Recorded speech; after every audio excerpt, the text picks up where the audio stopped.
बिस्मिल्लाहिर्रहमानिर्रहीम। My dear students, अस्सलाम वालेकुम। You are watching math with Yasir Arafat. आज हम चैप्टर 4 का दूसरा टॉपिक डिस्कस करने जा रहे हैं, वो है अरिथमेटिक मीन।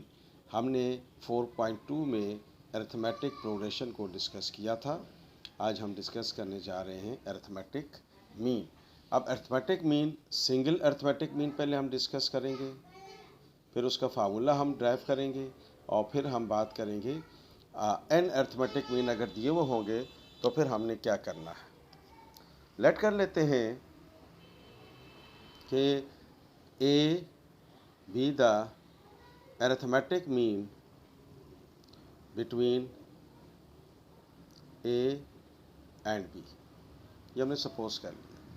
तो फिर हमने क्या किया कि हम और लेट कर लेते हैं कि ये ए पी में है, A B are in A P arithmetic progression. तो अब चूंकि ये ए पी में है तो इनका डिफरेंस क्या होगा, आपस में इक्वल होगा। तो a minus a, second minus first, third minus second, they will be equal to each other by the definition of arithmetic progression, जो हमने 4.2 एक्सरसाइज में पिछले वीडियो में हमने डिस्कस किया है। इसमें ए एक तरफ कर लेते हैं और बी एक तरफ कर लेते हैं, कैपिटल ए एक तरफ कर लेते हैं और ए बी दूसरी तरफ कर लेते हैं। ये माइनस ए इधर आकर क्या हो गया, प्लस ए, और ये माइनस ए इधर आकर क्या हो गया, plus A. And this is A plus A means 2a, A plus B. तो एक हमारे पास आ गया ए प्लस बी अपॉन 2। ये हमारे पास आ गया सिंगल अरिथमेटिक मीन का फार्मूला, कि अगर हमें सिंगल अरिथमेटिक मीन फाइंड करना हो तो हमारे पास दो टर्म्स होंगी, उन दोनों को प्लस करके 2 से डिवाइड कर लेंगे तो हमारे पास अरिथमेटिक मीन का रिजल्ट आ जाएगा। This is single arithmetic mean, यानी कि एक अरिथमेटिक मीन अगर हमें फाइंड करना हो। अब आइए अगर हम देखते हैं कि n से अरिथमेटिक मीन्स हो तो then what we have to do.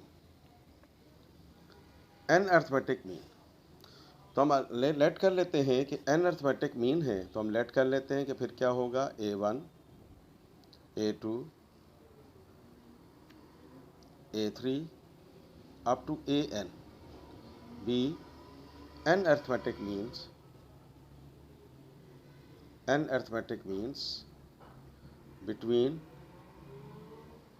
a and b। ये हमने लेट कर दिया। तो फिर हम क्या करते हैं कि ये हो गया a1, a2, a3 and so on an b। अब आप देखें कि a1 से लेकर an तक, तो ये हमारे पास टोटल नंबर ऑफ टर्म्स कितनी होगी, n। एक टर्म यहाँ पर मौजूद है और एक टर्म यहाँ पर मौजूद है, तो लिहाजा a टू b अगर हम टोटल नंबर ऑफ टर्म्स की बात करें तो यहाँ टोटल नंबर ऑफ टर्म्स क्या होंगी, n+2। क्योंकि देखें ये a1 से an तक n नंबर ऑफ टर्म्स हो गई, एक टर्म यहाँ मौजूद है, एक टर्म यहाँ मौजूद है, तो लिहाजा टोटल नंबर ऑफ टर्म्स क्या हो जाएंगी, n+2। तो अब आप देखें कि a आपके पास a ही है, n आपके पास कितना है, n+1, n+2। तो हमारे पास फार्मूला क्या, डी हम फाइंड कर लेते हैं। तो हमारा फार्मूला क्या है, an is equals to a plus n-1 into D. तो an क्या है, an लास्ट टर्म है हमारे पास, b a ही है, n क्या है, n+2, तो d की वैल्यू आ जाएगी। ये प्लस a इधर आकर माइनस a हो जाएगा, ये -1 मौजूद है यहाँ पे। तो ये हो गया हमारे पास n2 - 1, तो ये n+1 हो जाएगा। तो ये हमारे पास d की वैल्यू आ गई b - a अपॉन n+1। अब अगर आप देखें इधर, ये हमारे पास d की वैल्यू आ गई b - a अपॉन n+1। अब आप देखें कि हमारे पास फार्मूला क्या है, an is equals to a plus n-1 into D. अब मुझे चाहिए a1 का मतलब क्या है, सेकंड टर्म। तो इसका मतलब क्या हुआ कि मैं a2 कैलकुलेट कर लेता हूँ। a2 का मतलब क्या हुआ, n2, और a2 किसकी इक्वल है, a1 की इक्वल है। तो a1 आपके पास क्या हो गया, a प्लस डी। तो इसका मतलब है कि a2 किसकी इक्वल होगा, a3, तो वो क्या हो जाएगा, a प्लस 2d। तो ये a1 हो गया a प्लस डी, तो a2 क्या हो जाएगा, a प्लस 2d। A3 क्या हो जाएगा, A plus 3D and so on. तो AN क्या हो जाएगा, A प्लस ND। अब यहाँ पर हमारे पास दो पॉसिबिलिटीज़ हैं कि आप D की वैल्यू यहाँ रख के इनका अपना अरिथमेटिक मीन्स का फार्मूला इस्टेब्लिश कर लें। जैसे ये दिया हुआ है आपको, हमने ये कैलकुलेट कर लिया, ये आपको दिया हुआ है, ये आपको दिया हुआ है और ये आपको दिया हुआ है। एक तो ये तरीक़ाकार है कि आपने D की जगह D की वैल्यू रख दी और अरिथमेटिक मीन्स के फार्मूला इस्टेब्लिश कर लिए, या आप A1, A2, A3, AN तो जितने भी अरिथमेटिक मीन्स हैं उनको ऐसे ही रहने दें और D की वैल्यू कैलकुलेट करके उसके अंदर रिजल्ट पुट कर दें, तो तब भी आपके पास जो है ये सिचुएशन जो है वो सही रहेगी। तो इससे फ़ायदा क्या हो जाएगा कि आपको अलग से 3-4 फार्मूलास याद करने नहीं पड़ेंगे। तो लिहाजा अब हमने इसमें दो बातें आपसे डिस्कस की। Number 1, how to find out the single arithmetic mean, ये हमने शेयर किया आपसे। फिर अगर n अरिथमेटिक मीन्स हैं, अगर एक से ज़्यादा अरिथमेटिक मीन्स हैं, तो वहाँ हमने आपके सामने ये फार्मूला भी इस्टेब्लिश कर लिया कि A1 किसकी इक्वल होता है, A प्लस डी, A2 किसकी इक्वल होता है, A प्लस 2D, A3 किसकी इक्वल होता है, A plus 3D and so on. अब ये D हमने क्या निकाला है, B minus A upon n plus 1, यहाँ पुट कर दीजिए तो फार्मूला बन जाएगा। तो हम क्या करते हैं कि इसको एज इज रखते हैं। जब हमें कोई एक से ज़्यादा अगर अरिथमेटिक मीन्स निकालने होंगे तो हम पहले D एवेल्यूएट कर लेंगे। जब D की वैल्यू आ जाएगी तो फिर इसके अंदर हम D की वैल्यू पुट कर देंगे तो हमारे पास डायरेक्ट रिजल्ट्स आ जाएंगे, बजाय इसके कि हम इसके अलग से फार्मूलास को याद करें। तो आइए हम एक्सरसाइज शुरू करते हैं 4.3 question number 1। Okay students, now 4.3 exercise, new book है, Karachi board first year. Find the arithmetic mean between 16 and 18 and 26। तो अब देखिए ये क्या हो गया, A 18 और ये क्या हो गया B, दैट इज़ 26। हमने क्या कहा अभी थोड़ी देर पहले कि सिंगल अरिथमेटिक मीन क्या होता है, A प्लस B अपॉन 2। ये हमने कब फार्मूला अप्लाई करना है, जब हमें सिंगल अरिथमेटिक मीन फाइंड करना होगा, question number 1 of the first part. तो ये हो गया आपके पास A का मतलब हो गया 18, B का मतलब हो गया 26 डिवाइडेड बाय 2 और ये हो गया हमारे पास 44 हो गया। ये 8 प्लस 2 10 प्लस 4 और ये हो गया हमारे पास 22। तो A की वैल्यू आ गई 22, ये हमारे पास सिंगल अरिथमेटिक मीन आ गई। This is single arithmetic mean. इसी क्वेश्चन का हमने फिफ्थ पार्ट भी चूज़ किया है कि ये आपके पास कम्प्लीटली क्या है, A है, that is 3A square minus 5A plus 6। ये हमारे पास हो गया B की value minus A square plus 7A minus 4। अब हम क्या कर रहे हैं, सिंगल अरिथमेटिक मीन फाइंड कर रहे हैं। तो फार्मूला हमने क्या डिस्कस करा अभी आपसे, A प्लस B अपॉन 2। सो इधर ही लाइन पे लिख देते हैं इसको। ये हो गया 3A square minus 5A plus 6, ये हमारे A की वैल्यू आ गई।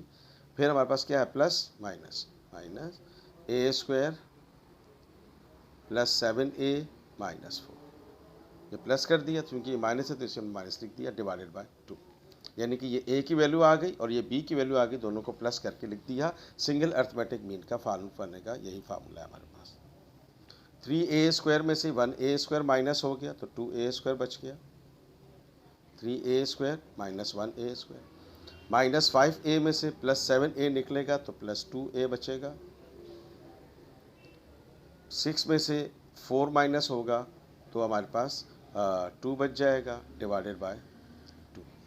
तो हमने 2 कॉमन ले लेते हैं यहाँ से, तो ये हो गया A square plus A plus 1 divided by 2। ये 2 से कैंसिल हो गया तो ये हमारे पास A की वैल्यू आ गई A square. So this is the result of single arithmetic mean. आइए नेक्स्ट क्वेश्चन पे चलते हैं। Okay students, now come to the question number 2 of the same exercise 4.3। अब देखिए क्वेश्चन में क्या कह रहा है, insert 3 arithmetic means between 3 and 11। तो अब हम क्या करेंगे कि हमने 3 अरिथमेटिक मीन फाइंड करने, तो इसका मतलब कि we are going to find out more than 1 arithmetic mean. तो उसके लिए हमने अलग से इसी वीडियो में फार्मूला शुरू में आपसे शेयर किया है। तो पहले तो हम लेट कर लेते हैं कि ये A1, A2, A3 be 3 arithmetic means between 3 and 11। ये हमने लेट कर लिया। तो अब क्या सिचुएशन बनी, आइए देखते हैं। तो इसका मतलब क्या हुआ कि 3, ये हो गया हमारे पास A1, A2, A3 और 11। तो अब आप देखें जी स्टूडेंट्स, A आपको क्या दे दिया है 3, और B आपके पास क्या है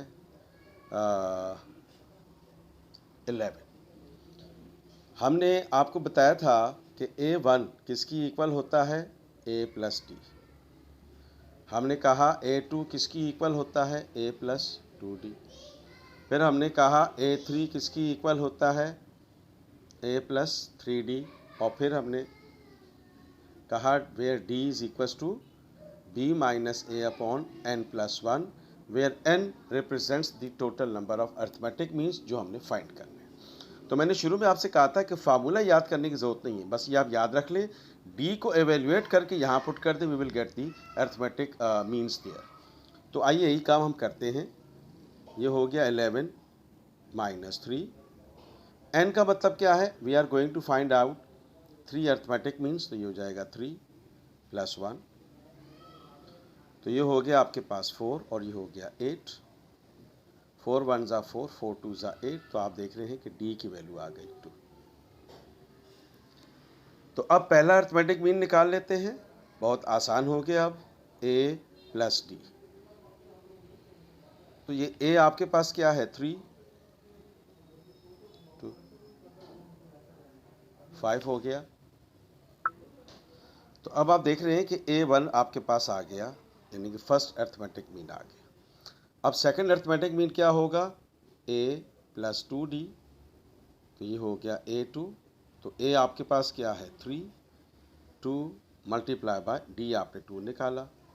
तो ये हो गया A2, 2 2 ज़ा 4, ये हो गया 7। तो आप देख रहे हैं कि हमारे पास सेकंड अर्थमेटिक मीन आ गया। तो थर्ड अर्थमेटिक मीन भी निकाल लेते हैं, A प्लस 3D। तो ये हो गया A3। A आपके पास है 3, D आप निकाल चुके हुए हैं 2। तो ये हो गया 3, 2 ज़ा 6, 9। तो आप देख रहे हैं स्टूडेंट्स कि हमने 3 अर्थमेटिक मीन निकाल लिए, 5, 7, 9। These are the required 3 arithmetic means. और हमने बजाय इसके कि हम फार्मूला लगा के उसको याद करें, आप इस टेक्निक को ज़हन में रख लें। बात वही है कि आप D पुट कर दें या D की वैल्यू को एवेल्युएट करके पुट कर दें, बात एक ही है। आइए इसी एक्सरसाइज के अगले क्वेश्चन पे चलते हैं। क्वेश्चन नंबर 3 में कह रहा है कि insert 4 arithmetic means between this number. अब थोड़ा सा हम क्या करते हैं कि पहले इसको थोड़ा सिंप्लीफाई कर लेते हैं कि इससे अगर मैं ये लिखा हुआ है रेडिकल 2 अपनी जगह रहेगा, और इसको मैं क्या करता हूँ कि रेडिकल 2 को रेशनलाइज कर लेते हैं और फिर बात करते हैं कि क्या करना है।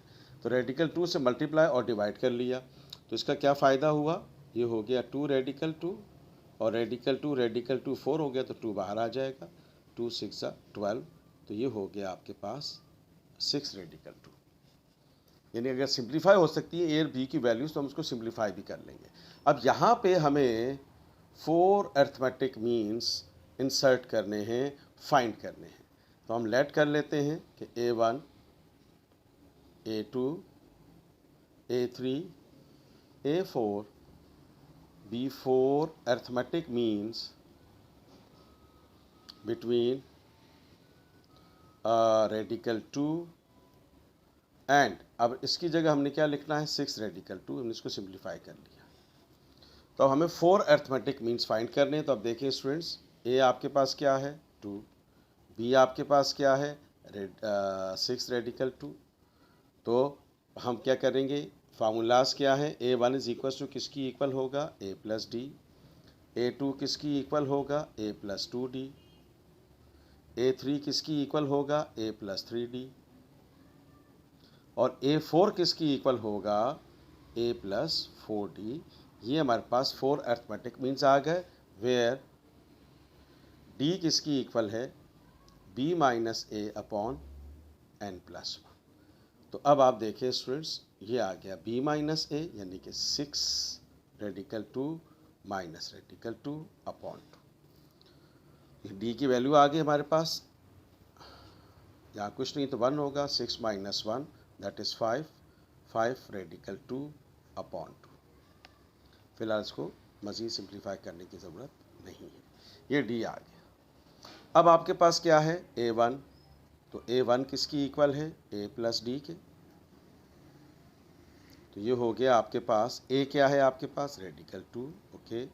डी आप निकाल चुके हुए हैं, 5 रेडिकल 2 अपॉन 2।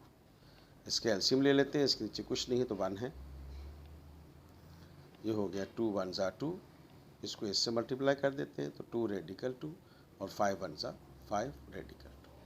तो ये हो गया students a1, 5 plus 2 7 radical 2 upon 2। Radical 2 upon 2, 1 upon radical 2 भी होता है, तो आप इसको यूँ भी लिख सकते हैं 7 अपॉन रेडिकल 2।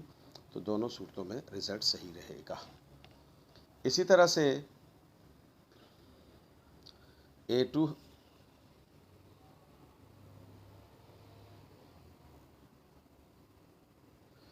इसी तरह से हमारे पास अब a2 आ जाएगा, और a2 हमारे पास क्या है, a प्लस 2d। तो ये हो जाएगा a मतलब radical 2, 2 times of 5 radical 2 upon 2।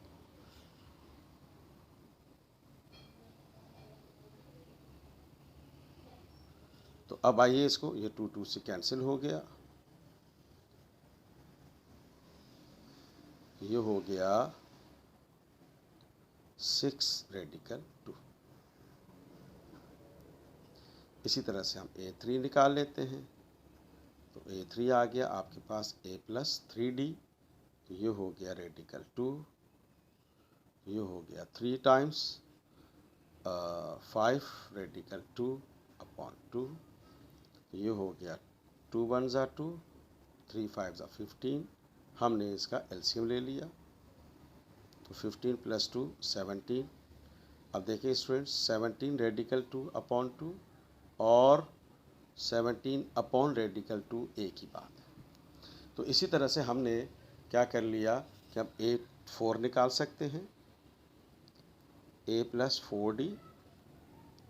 ये हो गया रेडिकल 2 4 टाइम्स, और ये हो गया 5 रेडिकल 2 अपॉन 2। ये d की जगह d की वैल्यू रख दी, 2 2 ज़ा 4, तो ये हो गया 2 5 ज़ा 10 रेडिकल 2। तो ये हो गया 11 रेडिकल 2। ये हमारे पास a4 आ गया। तो आप देख रहे हैं स्टूडेंट्स, a1 a2 हमारे पास आ गया, a3 हमने कैलकुलेट कर लिया ये, और ये हमारे पास a4 आ गया। तो ये हमारे पास आ गया 4 अर्थमेटिक मीन। ये क्वेश्चन नंबर 3 था, 4.3 exercise. Dear students, thank you so much. ये हमने लेक्चर 1 डिलीवर किया है 4.3 पे। इसके बाकी क्वेश्चन इंशाल्लाह लेक्चर 2 में आपके साथ डिस्कस करेंगे।